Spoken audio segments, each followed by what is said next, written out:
Hello everyone, my name is Efe and I'm from Istanbul, Turkey, and this is my final project for CS50x.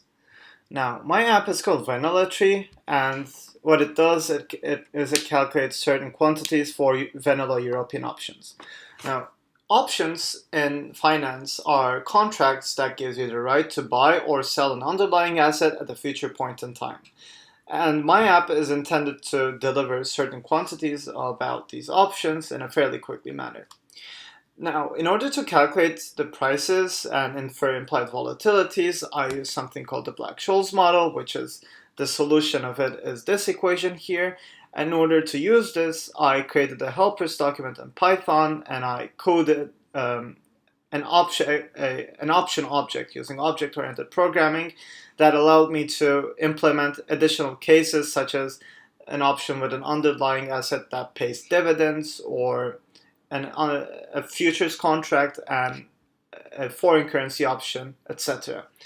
And I also used something called Newton's method, which is a root finding algorithm to find the implied volatilities of options based on user input, which is a helpful functionality as well.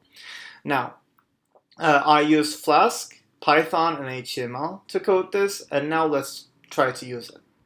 Now, let's pick an option that has an underlying security that's a stock. And now, as you can see, the price button does not work until we put in inputs. And now let's choose to price a call option.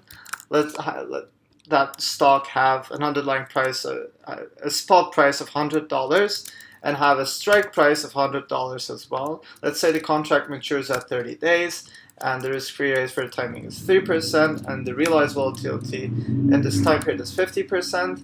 And the yearly dividend rate is 0.5%. And then when we price it, it gives us a price, and then the Greeks, which are derivatives of the calculated price with respect to changes in the inputs of the price, such as time, strike price, etc. And now let's go back to the start, and again let's choose a stock, and now let's look at the implied volatility functionality. Now, we again input the same numbers, but instead of entering a volatility number as in the previous case, we now enter a price of a contract that will then allow us to infer an implied volatility. And now when we do that, and then when we calculate implied volatility, it gives us the same input that we inputted to the price to get the price that we just entered as an input now.